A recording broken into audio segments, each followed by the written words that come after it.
Hello and welcome to Lakeland Community College. This is Dr. Erin Toth, and I'd like to talk to you today a little bit about the Polysomnography Certificate Program at Lakeland Community College. I want to discuss a little bit about the opportunities in polysomnography. Who is this program good for? The type of student that would be a best match to enroll and be successful in this field. And what exactly is polysomnography? And then I'll be able to give you contact info at the end of the presentation, so that if you had any more questions about the program, you can contact me directly. So a little bit about me. I have my doctorate in education and healthcare from A.T. Still University. I have been with Lakeland since 2015. I have been teaching every semester, and I started out teaching medical terminology courses. And a couple years ago, I was asked to develop the polysomnography certificate program, since my clinical background is in sleep. So polysomnography, spoiler alert, means the study of or recording of many parameters of sleep. So you would be learning to become a sleep tech. So for the past, since 2012, I have been a registered sleep technologist, and I worked in several sleep labs throughout the years. And most recently, over the past year, I've been the manager of Lake Health's cardiopulmonary diagnostics and their sleep lab there. I am a graduate of a polysomnography certificate program. Tri-C, Cuyahoga Community College, used to offer a program, a formally accredited program, and I attended there in 2011 and graduated from that program. It was a wonderful experience, and I was very, very excited and thrilled to pieces when the opportunity presented itself to develop one for Lakeland. So polysomnography, like I said, is learning how to document and diagnose sleep studies, abnormal sleep versus normal sleep. So in this field, this allied health field, you would most likely be working night shift. So it would be third shift, which is normally a 10 or 12-hour shift, and you would work, usually you go in about 6:30, 7 p.m. at night and work throughout the night, and you leave about 6:30, 7 a.m. in the morning. So for me, it was very, very convenient because at the time when I got into the field, I had two very little kids and I didn't want to miss a thing. And I wanted to be room mom for every grade and be at every activity and every event. And I didn't have to miss beats. I was very sleepy and often in pajama pants, but it's very, very accommodating for parents. There are some opportunities in the field to work during the day in your normal 8 to 5 shift, first shift, and those roles usually come after a year or two of your clinical experience, getting that under your belt, and you could become a lead tech or a scorer or scoring technician. Basically, you're reviewing the night's studies from the night before, previous studies that have been done for accuracy, marking them for different data spots, and doing the reporting to the physicians for reading and interpretation purposes. There are a few research opportunities out there. Cleveland Clinic is doing a lot of research in sleep disorders, so they are often looking for techs to help with those research studies. The biggest draw, I think, to the world of sleep and polysomnography is the fact that it is a very popular and up-and-coming diagnostic field, just like an X-ray, MRI. That's a diagnostic test that a patient would go and receive at a hospital. And a sleep study is no different. It's a very comprehensive diagnostic study. However, with an overnight sleep study, there are no needles involved. You don't have any personal patient care duties. You are simply hooking up a patient for the study with lots of different wires, about 27 different things that you put on their body, and they are in their PJs and they sleep. And while they're sleeping, you are documenting and capturing a constant flow of data on your computer for the 8-9 hours that they are there hooked up and running. And in the morning you unhook them and they leave and you kind of finish up your data configuration and either run a report or just close out the study for the daytime staff to deal with. So, it's a hands-on patient care field per se, but minus any nursing, LPN duties. There are no needles involved. It's non-invasive. So that's a big draw for people that really want to get into healthcare and be helpful and find a very gratifying field of work, but are really turned off by the idea of, blood or needles or hands-on patient care in depth. So this is a big draw for myself personally back, over a decade ago when I was looking at different avenues and to get into healthcare myself. So once you're done with this program, it was a 1-year program. You would start in the fall. In fact, we're starting very soon here, a week or so. And you start in the fall, and the program only starts every fall. So you will be in a cohort, a group of the same students, the same group. We all become very close, and we stay together for the fall, spring, summer. And those 3 back-to-back or consecutive semesters, that is the entire program. So once you complete those 3 semesters, you will be eligible to take a national board exam. And all allied health fields, you can become eligible to sit for a board exam. So you want to do that absolutely, no matter what field you get into, because passing that national board exam sets you apart, and it signals that you are a registered healthcare professional. You will make a lot more money that way. You will have more responsibility and, the respect and prestige that goes along with it. It's just a win-win-win-win situation. So one of the very main goals of this program is to get you ready, prepared, and confident enough to take this board exam. You can work certainly without taking the board exam, but you will be considered a trainee or just a technician. You're going to make, $4 or $5 less an hour. You won't be able to train students or, any new hires. So essentially, you're going to stay pretty flat in your status there. So you always want to be working for improvement in your situation. So a board exam is really important, and we will be more than prepared to take it by the end of the program.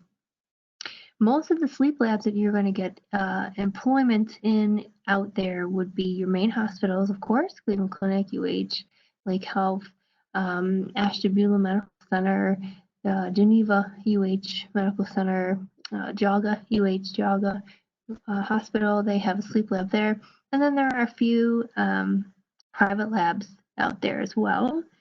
And another nice thing about sleep departments or the sleep labs, they're always separate from the main hospital. So the patients don't feel like they're an inpatient in a hospital. Yes, they're coming in there and they're reporting in and they are staying overnight, but it's supposed to be set up like a hotel feel, a hotel experience. So it's much more comfortable. It's very quiet, hopefully, in the labs. I know my labs were very, very quiet and very, very optimal for sleeping.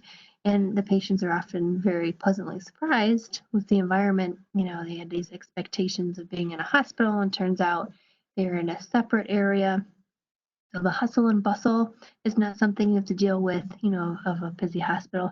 It's its own little entity, separate from all of that. Some other positions down the pipeline, once you graduate and pass your board exam, you could become a director or manager of a sleep lab. Eventually, of course, you need a few years under your belt of your clinical experience. We already talked about a scoring technician and lead tech, those are during the day for shift positions.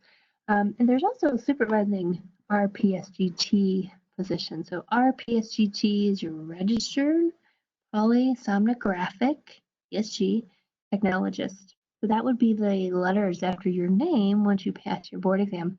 So Cleveland Clinic, and right off the top of my head, they have supervising RPSGT. So you do work at night.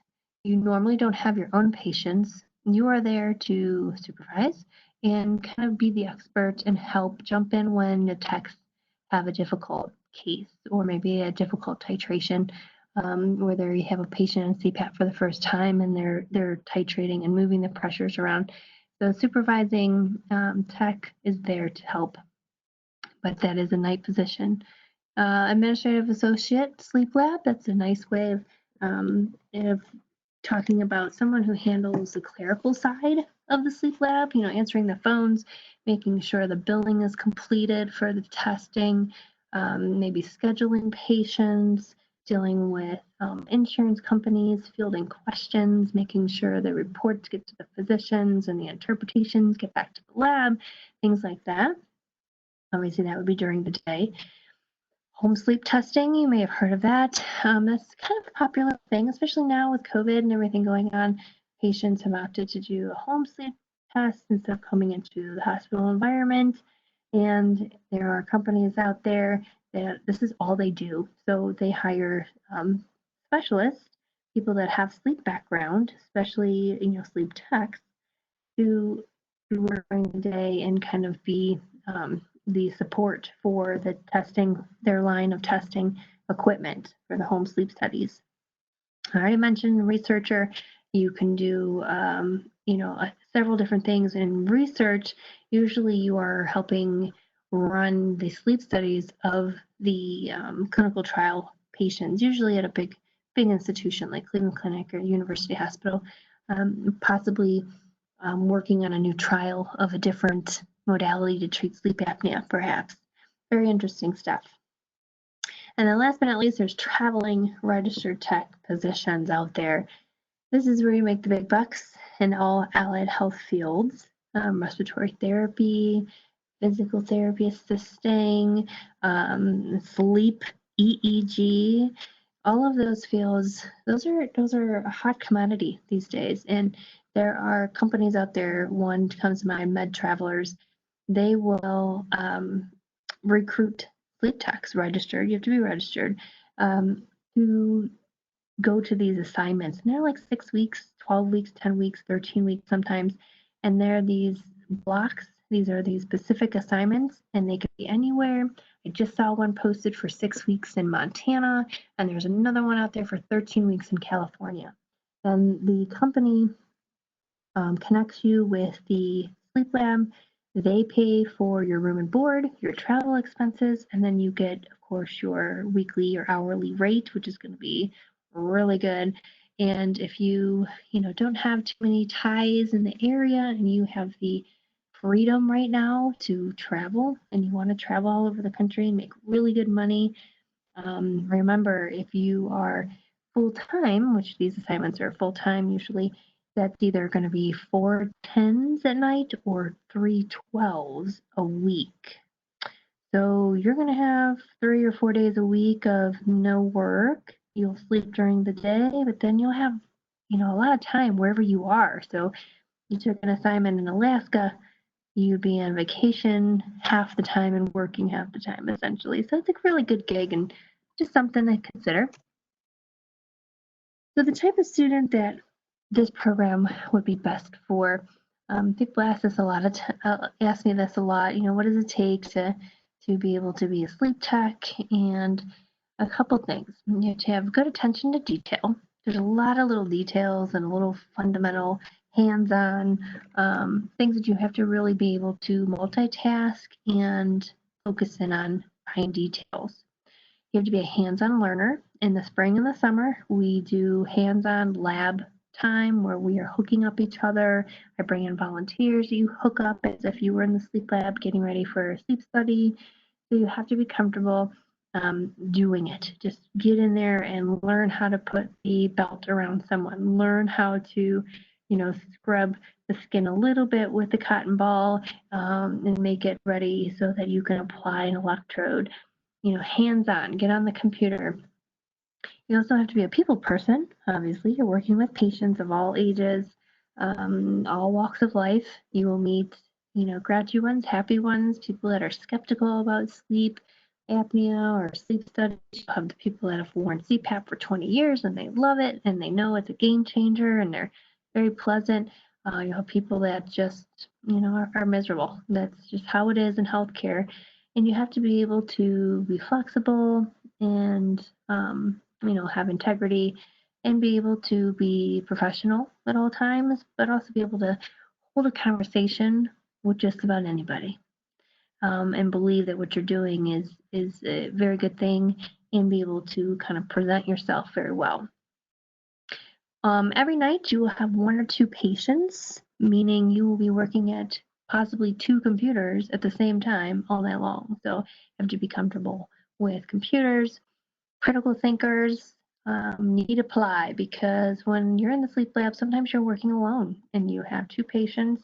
You need to have good critical thinking skills, good judgment. You need to be able to learn your decision tree, your decision making process that you're going to go through, the steps you should take, and be able to just do that and be able to be independent and work through any problems on your own. Night owls, I say that with a little bit of a caution, because humans are not designed to be nocturnal. We are not. We are meant to go to sleep when the sun goes down and wake up when the sun rises. So you kind of have to get accustomed to the schedule.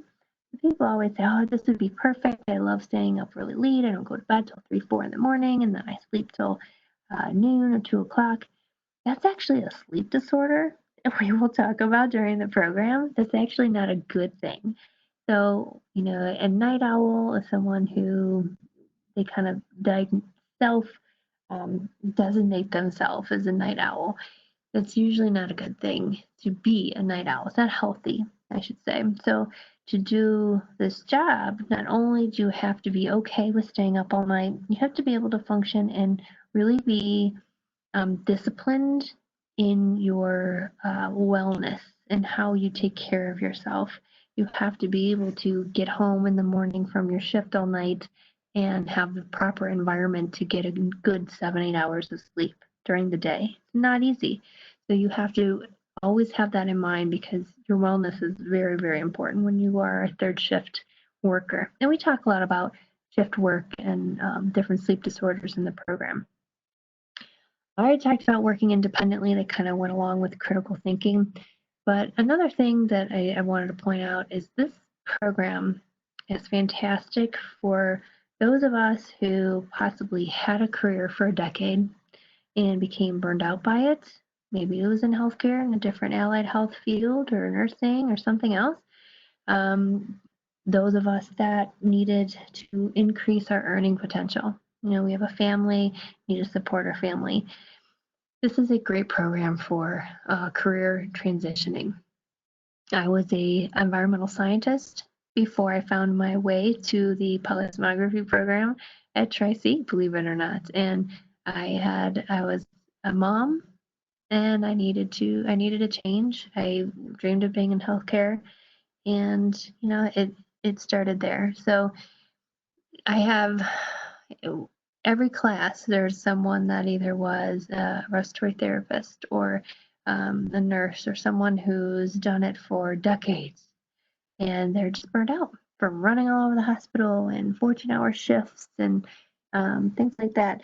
And when you find out about this program and you learn about the great pay and kind of the flexibility that you can have with working third shift, 3 nights, 4 nights a week, it's very, very appealing.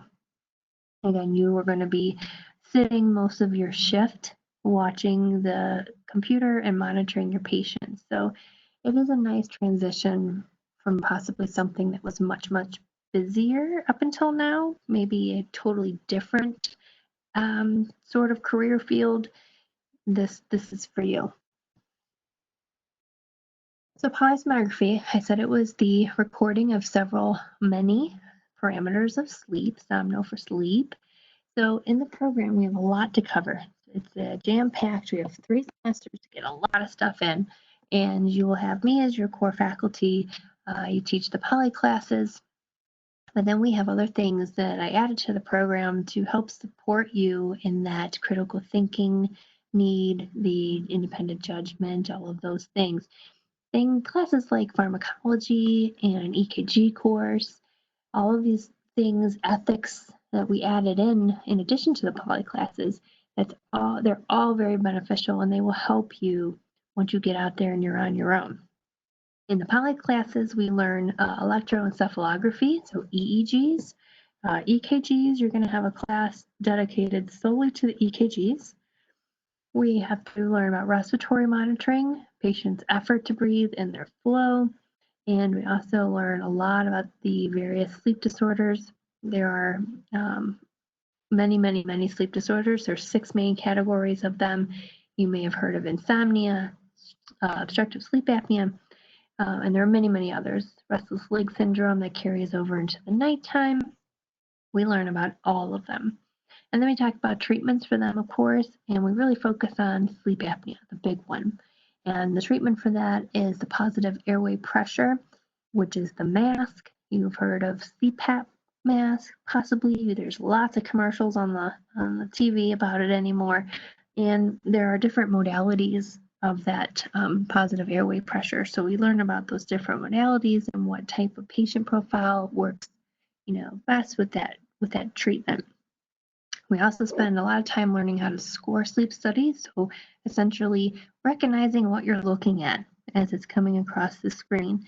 We're monitoring the patient's bioelectrical signals coming from their brain, their eyes, their heart, their muscles.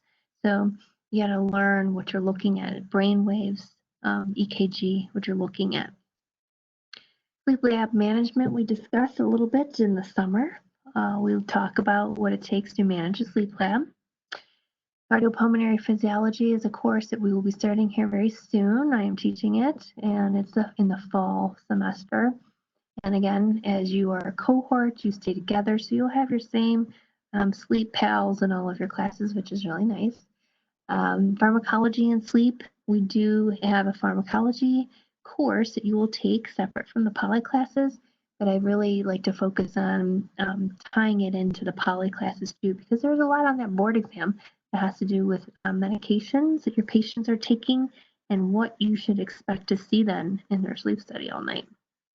Of course, we have to learn abnormal versus normal sleep architecture, what constitutes normal sleep and versus abnormal sleep. There's a lot of abnormalities that you need to learn to recognize.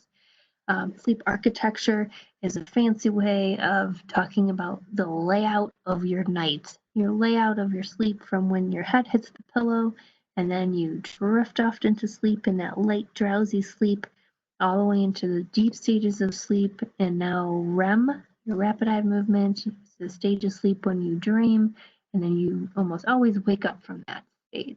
And that's a cycle, and you should do that same cycle 3 to 4 times a night. That's why they say 7-8 hours of sleep is essential. You need those 4 cycles to get all of the stages of sleep in. So we'll look at that. And then my probably most important thing to me is that you really get a good grasp on patient education.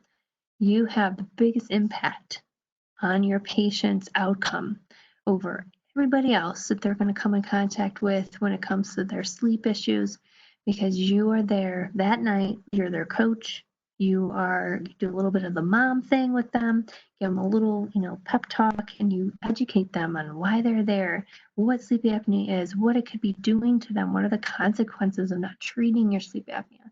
You coach them through picking out a mask, and you coach them into wearing it, falling asleep, and then you essentially fix them. So very important stuff. I will give you handouts throughout the whole program that you can add to your patient education packet, and you will be ready to go to discuss these things with your patient. So kind of a recap, why do you want to choose a career in polysomnography? It's very versatile, yet it's focused on a specific area of healthcare. You're going to incorporate a lot of critical thinking and leadership skills. You have computers that you deal with and a lot of equipment, so that might be appealing to some of you. Again, non-invasive, but it is a clinical position. You don't have patient care, but you're involved in the field of diagnostics, which is really exciting. You are very important in your patient's journey. So that alone is very satisfying. Usually work with a great team of other registered technologists. your lab manager and the sleep physicians are usually amazing, and you learn a lot from each other and you count on each other to do your part independently, and together all of your roles make the sleep lab work. A great option is the PRN position. PRN position means you are working as needed. So you could tell a sleep lab A that hires you as a PRN that you are available on Saturday nights. That's it. And maybe another sleep lab B, you pick up a PRN position there and you tell them I can work every Thursday night. Each night you're going to make about $250 to $300.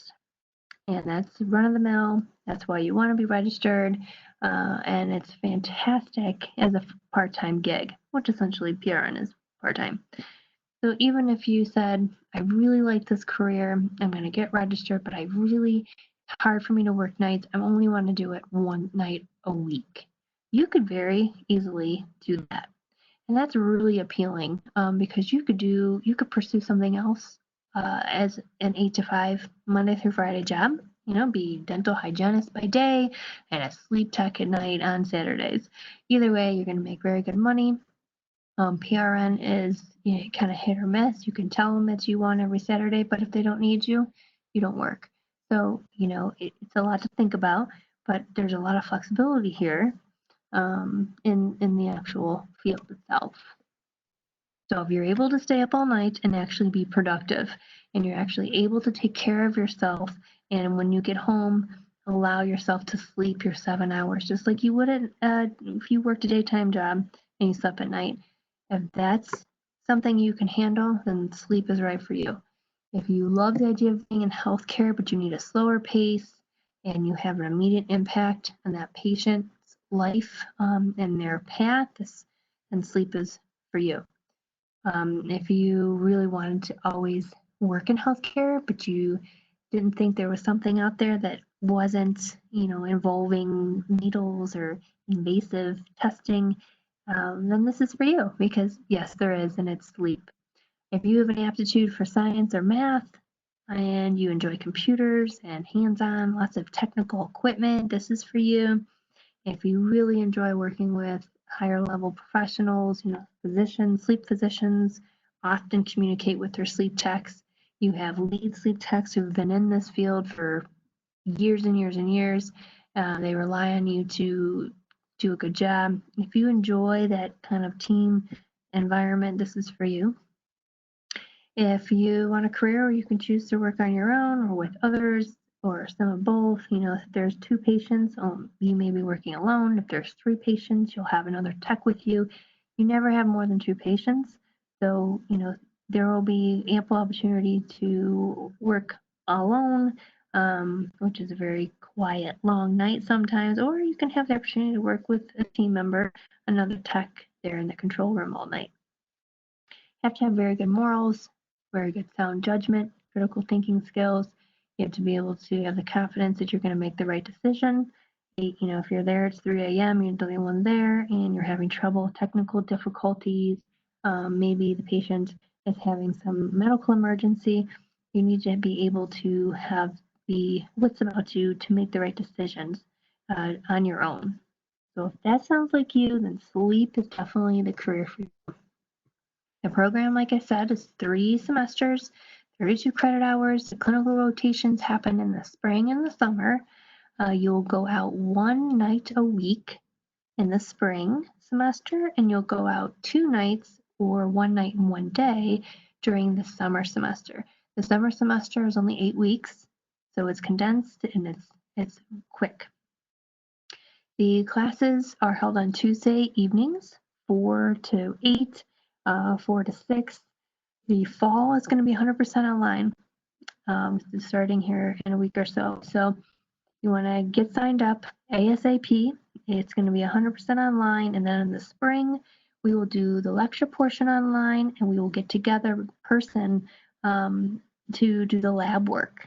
But we will continue to do lectures online. We did come back this summer, and this last cohort that just graduated a couple weeks ago, we did meet on Tuesdays and Wednesdays for lab time. So we were allotted time to physically meet over this past summer, even though things have been crazy. This is a program that we did persevere, and we will continue to persevere. So this fall, we're going to be all online because it's just lecture. But once we get into the lab portion and the clinical requirements, we will be going out. Cleveland Clinic, Akron Children's, Lake Health, a couple other sleep labs. They love our poly students. I've worked with many of them throughout the past decade, and we've already built a great reputation. So you will be going out and getting hands-on pretty quick. One of the big draws for this certificate program makes it kind of stand out from some of the other programs you might be interested in other places perhaps, is the idea that not only will you graduate board eligible to take the sleep board exam, but because you're going to take this EKG course that is part of the curriculum, you'll also be able to sit for the registered EKG tech board exam. And you can take that one right here at Lakeland in the Health Technologies building. So you will graduate with not one but two certificates and be eligible to sit for not one but two board exams after only 3 semesters. And remember, you're only doing this part-time. It's only 32 credit hours. You will come on Tuesdays and Wednesdays in the spring and the summer next year. This fall is 100% online. So this is very, very, very doable as a part-time program while you continue to live your life and do what you're doing now. So I'm going to go ahead and give you my email here. It's ito7@lakelandcc.edu. And please reach out to me, send me an email, questions, anything that I can help you, with your decision making here. And I hope to see everyone soon. I hope that this was informational for you and gave you a little insight into polysomnography. So I will leave you with this information. You can play it over and over. Send me some emails with any questions. And I wish all of you good health and good sleep. So thank you. Take care.